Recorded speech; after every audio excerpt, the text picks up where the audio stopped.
Hello everybody, LCliff here, coming to you from the Radisson Blue Upper Hill Hotel. I was here as a host of the Kenya Women on Boards and in Business Leadership program that was convened by the Nairobi Securities Exchange and the International Finance Corporation, that's the IFC, part of the World Bank Group. My job here was simple, to be the moderator, but here's some sort of a highlight video to just give you like a snippet into really what went down. Now, the conversation about women on boards is quite rich, and how do we ensure that we have more women represented at the top level? And before we started the program, as of course the MC, I took chance to just fill the room and get a sense of why it is very important to have more women in leadership positions. Now, guess what? Having the NSC here, all CEOs of the listed companies were invited, and of course all companies were represented. Now, there was another event taking place, actually a presidential event, but we had over 25 companies, listed companies that is, represented, and various CEOs actually who attended the event. So before we delve into the meat of the program, here are some of the highlights into, why women. And that's what I first asked and I posed to the leadership that was represented. So take a look. So on the question of why women, first, why not women? Then secondly, I agree with her, it's time. We need to change the narrative. For a while, we've been, as capital markets, we've been trying to wrap our minds around how can we better facilitate women to be active participants in capital markets. And mine here is to do a bit more listening, to hear what you have to offer, so then we can see how to better facilitate you as women. Thank you. Oh, these are the backbone of the families. And in enterprises where we have put women in responsibility, they excel. Yeah, and why women? I think it's important that it's plural. I've had the experience of being the first woman on a board, and I was the only woman for a while. If we're only going to have one woman on our board or a minority of women on our board, it's no surprise that in the financial sector, for example, there's a lot more men customers than there are female customers. So if we really want to reach more than half of the population, then our boards should reflect this. Why women? Women are beneficiaries of these financial systems, but we are also key drivers of any economic sector. I'm currently multitasking, attending another meeting. And that's what women do best. We show up, we sleep for 2 hours, but we truly matter, and we show up when it matters, and that's why I'm here today, to listen to the conversation. Why women? I think I really align with what Judy Nyaga said there. If you don't have women on the table, then it's incomplete completely. There's a value and a quality and a perspective that women bring, that only through that does it become then a wholesome conversation. That I was raised in that way. That's the only way I know. I was raised by a man who only knows the way of an empowered woman. He's only raised women. He's raised 6 of us, and I don't know it any other way. So I want to bring other women on this side to know that we can do it, and we have the power. And for me, it's very simple. We must represent the society that we serve. Yeah. World. So why women? We have about 14 subsidiaries, and 4 of those are chaired by women. And I need not tell you how they are performing. We've also seen the value of contribution, even at management, senior management level, by listening to what women have to say. I've come to the conclusion that there are decisions that men are incapable of making, and they need the women on the table for the organization to get the most value. Why women? Women bring the magic, they bring diversity, their voice matters, and there's place for that at the table. I'm going to respond in the way somebody said, why not women? I will be sitting here speaking to the point, I honestly and truly think it's not just our time, it's well past our time. Bit later, but coming from an organization whereby our purpose is to celebrate life every day, everywhere, I must say that women are not only strong, but they are also fun, and you'll be here. From my own experience and from all the researches that have been done, I will be showing you a few when I go upstage to speak. Organizations that have got a good balance of both male and female leadership perform way much better than those that are tilted maybe to one gender, whether they are women alone or men alone. They do much, much better. And that's really the better we are looking for. So thank you for coming to this program. So now let's start the program, and top of the list, and to start us off, we had from Evans Kamau, who's the country officer at IFC. We also had Debbie Murila, who's from the NSC, and of course Madam Rose Lumumba, who's from the IFC as well, just giving the opening keynote statements into why this gathering was made possible. Securities Exchange. Today we gather to address a critical issue and inspire collective action on a challenge that has the potential to transform organizations, industries, and economies. Our goal is to make a strong commitment to advancing gender equity in leadership with listed companies. This is not just a moral imperative, but a strategic one that enhances organizational performance, increases shareholder value, and drives sustainable growth across regulatory frameworks. While women representation at entry-level position is promising, the numbers drop significantly at senior management and board levels. There has been more positive movement. Women occupied only 16% of senior management positions in 2012, and this number has increased to 26%. Women now hold 36% of board seats in the country, up from 12% in 2012. However, the enduring disparity at management and control levels limits the full potential of Kenya's challenges of tomorrow. The time to act is now. The future is inclusive, and it begins today. As we conclude, let us commit to breaking the barriers, setting bold goals, and reshaping leadership structure to reflect the world we aspire to build. I encourage each of you to consider how your organization can contribute to bridging the gender gap. Nominate and encourage your employees to participate in Kenya Women on Boards and in Business Leadership Program activities and engagement over the next 3 years. Thank you once again for your attendance, and we look forward to your support for the next 3 years when this program will be running. And we hope that the next event, we will have the NSC leadership with us. And we look forward to working with you, and let's commit to making this program a success. Thank you very much. On behalf of the Chief Executive of the Nairobi Securities Exchange, allow me to extend a very warm welcome to each of you this morning. It is a pleasure to be among fellow champions of progress and equity, and honor to deliver these remarks on his behalf. Let me begin by expressing our sincere appreciation to the IFC for their continued support with the NSC. Today's CEO Roundtable is more than just a breakfast. It's a bold signal. A signal that as industry leaders, we recognize the strategic importance of gender parity, not as a compliance checkbox, but as a core driver for innovation, resilience, and long-term value creation. We understand that the listed companies, your companies, sit at the very core of Kenya's economic engine. You shape boardrooms, direct capital, and influence corporate culture. That's why your presence here this morning is not only appreciated, but absolutely critical. Your decisions determine how inclusive the future of our economy will be. The data is undeniable. Diverse leadership outperforms. Boards, C-suites, and reflect the societies they serve, are more agile, more innovative, and more attuned to risk and opportunity. Gender equity is not just the right thing to do, it's a smart thing to do.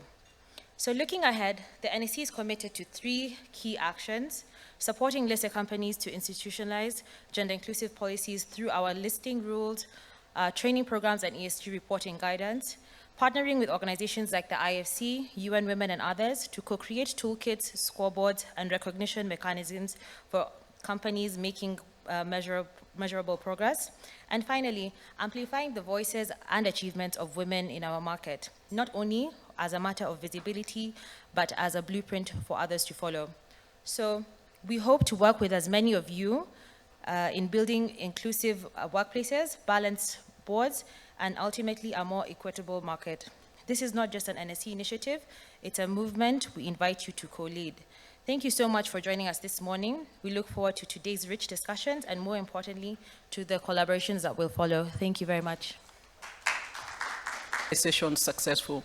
And so we have signed into this agreement and to run a women on board leadership program that is aimed at building capacity not only for women, but also for men in organizations to ensure that we have capacitated persons who can, bridge the gender gap.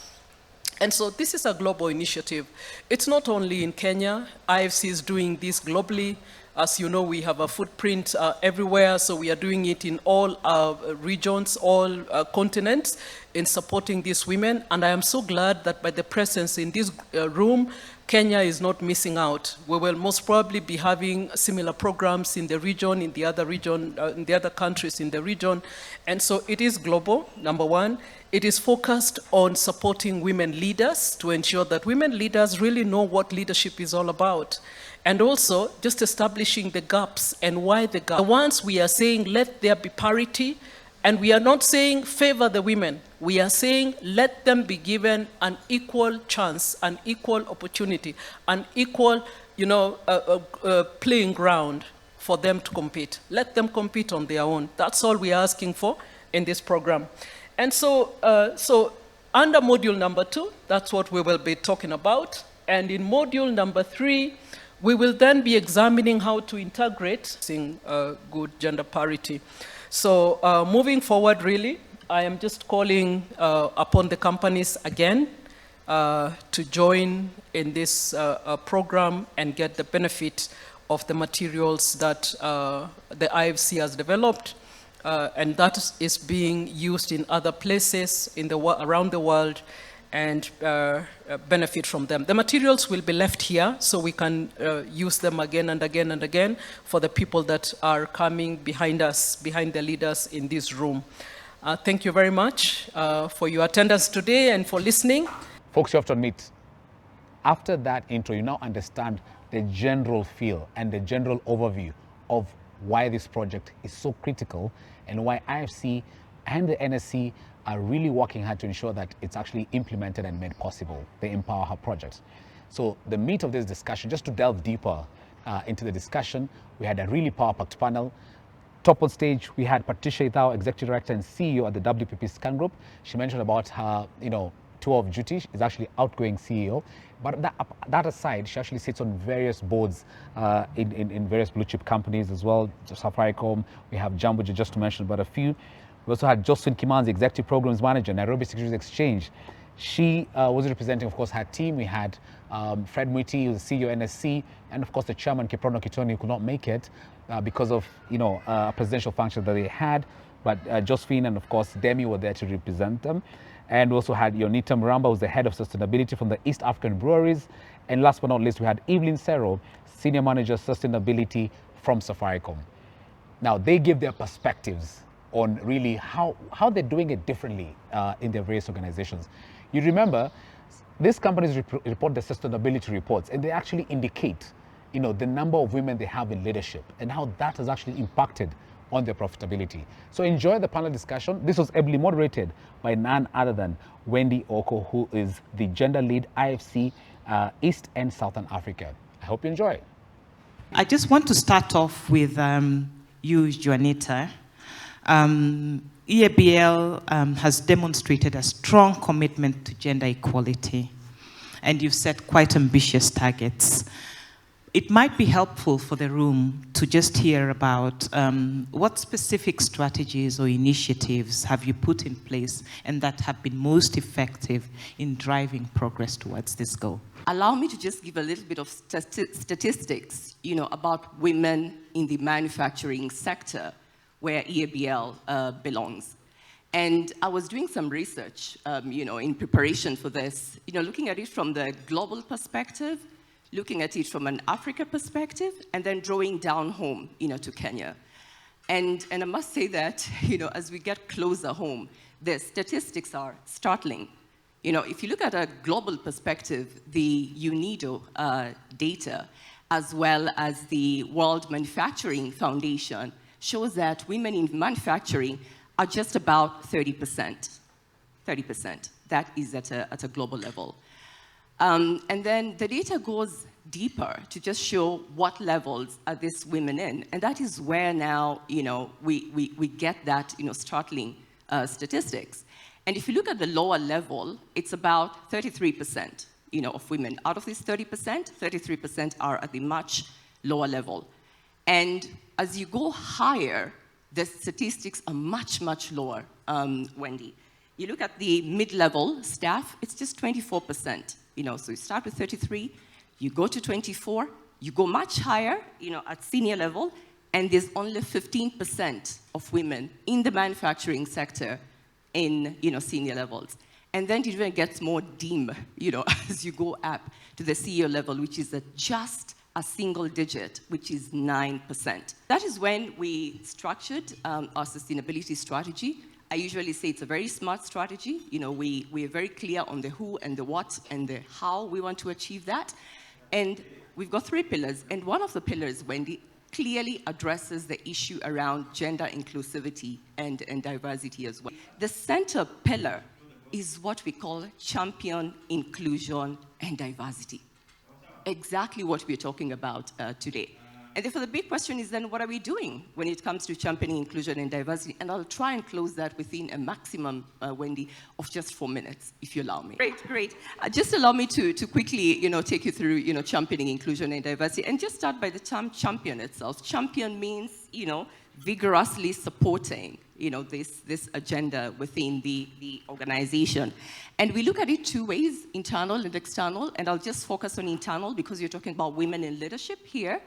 And the intentionality is the first aspect that comes through. We're very clear, Wendy, you clearly highlighted that we want to get to a 50-50, percentage when we get to 2030.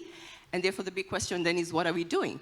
Very quickly, number 1, it is supportive policies in place. And when you talk about the supportive policies, and my colleagues are at the back there, we usually say that we have policies that support women from the time.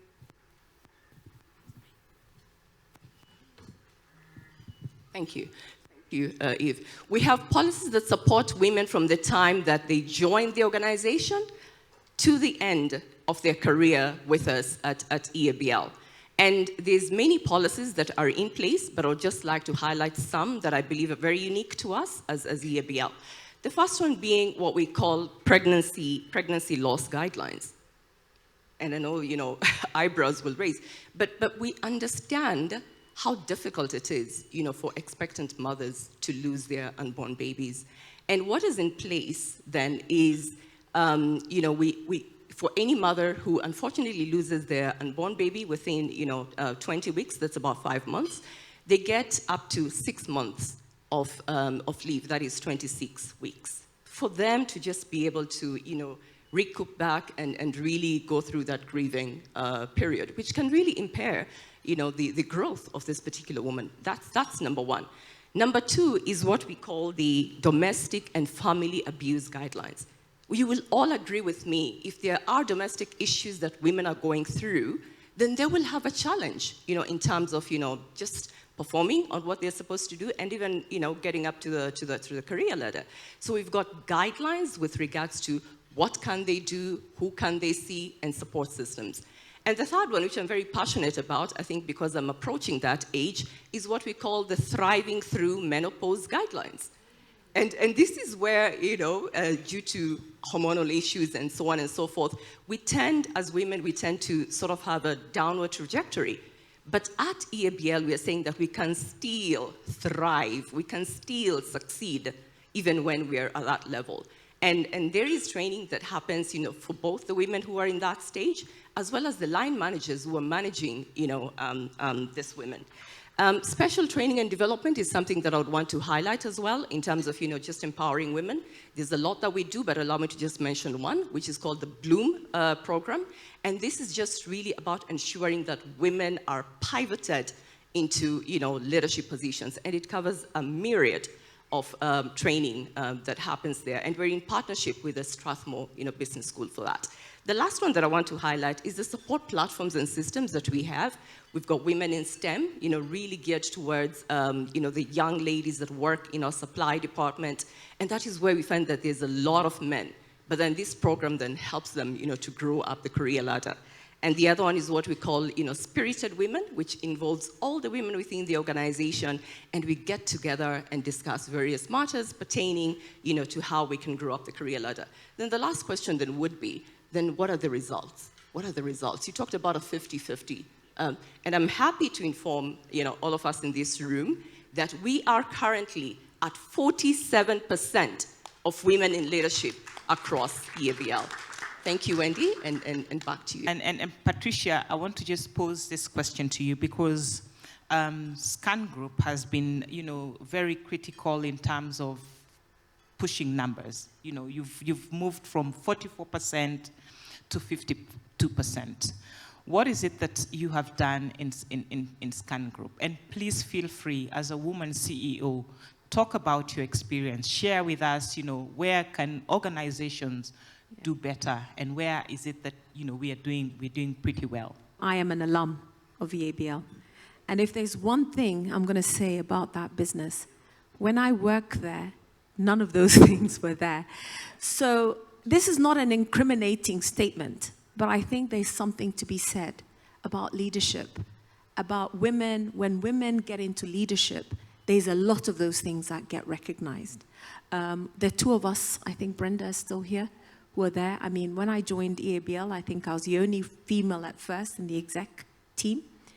And one of the most fundamental things is we'd have meetings called at 7:15 or 7. And I'd say, I can't do it because I drop my children in school. It's the only time I'd spend with them.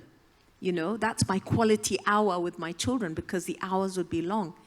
And trying to get that change, I mean, we did change it, but it took some time. So when I listen to the journey that my alma mater has been through, it speaks to what it takes when women lead women. I'm sorry, I'm saying that as no indictment, but that's a reality in terms of recognition. So when we speak about Scan Group, let me speak to first of all, the industry.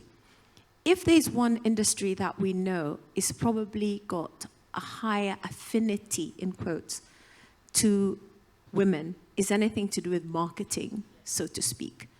When I started my career 35 odd years ago, that was the case. It very quickly shifted from a career that was very male-dominated to being female. So it's no surprise that when eventually you come to this industry that I was working with, because of that affinity, probably it was a lot, I guess, easier in a way to do it. But it wasn't as easy when it comes to the leadership. So as with every single organization, you get women, a lot of women at the lower levels, but never at the top.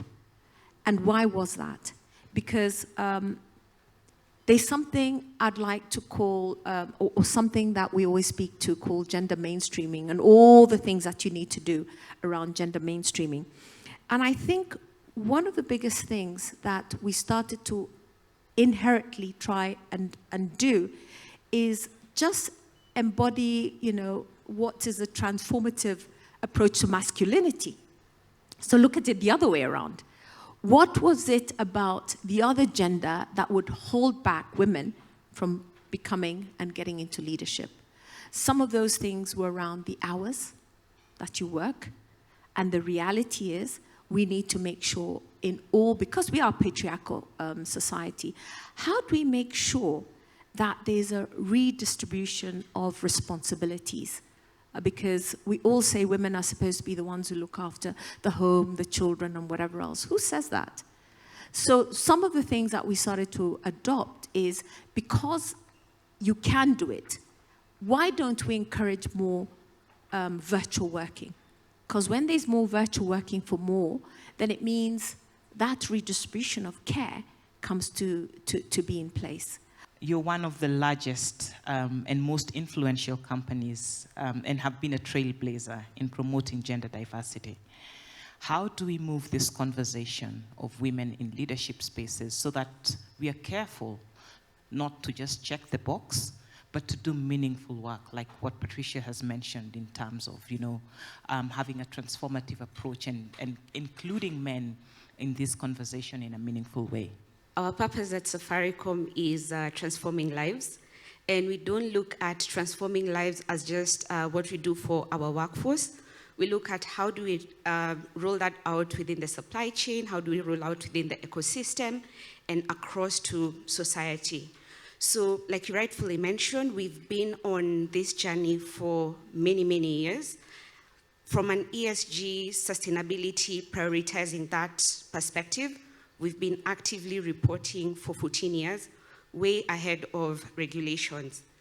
And with each report, with each year, with each 5-year cycles, we keep looking at how can we ensure we review our implementation programs and challenge ourselves, and also to keep ourselves accountable. And one of the things that we do very proudly is we also leverage a lot on peer learning. So while we've been, we may look like we've been doing it for very many years, we collaborate with our peers here a lot. For instance, I was at EABL Sustainability Report launch last year, and that's when they spoke about the care policy. Immediately while in that meeting, I sent a message to HR. That has never changed. So we developed a purpose strategy, and why that was important is so that we have an overarching strategy that can be embedded and inform the corporate strategy as well. And within the purpose strategy, our current purpose strategy has 2 key pillars. We have a pillar on planet, we have a pillar on people. So around people, we have different initiatives, different targets that we're focusing on, but it's mainly looking at how do we ensure we create a diverse and inclusive ecosystem. And your question was, how do we ensure that we're walking the talk and not just setting targets? So it's very important, and tone at the top will inform a lot on how you leapfrog and how you even walk the journey on meeting your targets. So it's very important to ensure, how do you look at ensuring that the tone at the top is correct? So for us, we are very fortunate that we have a CEO who believes and drives the agenda. We have sensitized the board, so it's not just a shop floor conversation and EXCO are doing something else. We have sensitized the board, and we have targets in place that we report on year. One of the things that we do as NSC to encourage the market in terms of supporting women leadership and board diversity is through our NSC listing rules, which encourage disclosures in terms of your board diversity and representation in your senior leadership positions. And then the other one is on the ESG disclosure manual, which is not a mandatory requirement, but is encouraging listed companies to disclose their representation in the board in terms of women representation. And what we've seen from that angle is that listed companies are more focused on disclosing the governance aspect rather not the social aspect.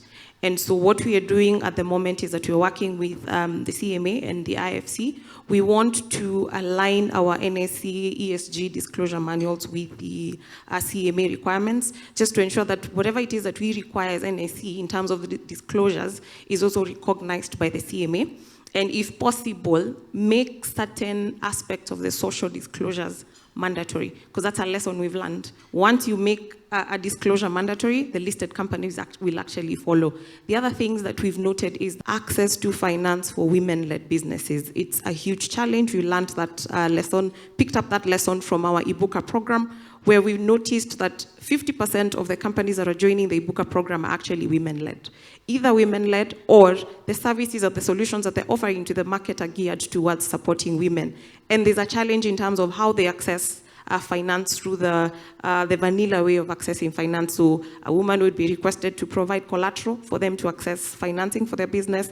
And some women do not have access to that collateral for them to be able to access. But through our market, we're able to provide long-term patient capital without asking for collateral. Our market does not request for a security for you to be able to access finance. It is through CMA that you're required to disclose and be able to comply with the requirements for you to be able to access that capital. The other thing that we've noted with women is that women are very compliant. And when you work in most companies, especially our intermediaries, the compliance department is actually headed by a woman. And by that mere fact, a woman-led business will be able to access capital through our market very easily. To be honest, we can't get, sort of a 3-hour event compressed, in this few minutes. But I hope that for the time you've spent watching this, you've gotten a highlight or kind of a perspective on why this conversation is really critical. That's it from me, from the Radisson Blu Upper Hill. My name is LCliff. It sounds like I'm actually signing out on TV, but anyway, this is a conversation we're having. We're not on air, but glad that you could join us, and hope you enjoyed. Give us feedback. Bye for now. Let me enjoy my coffee.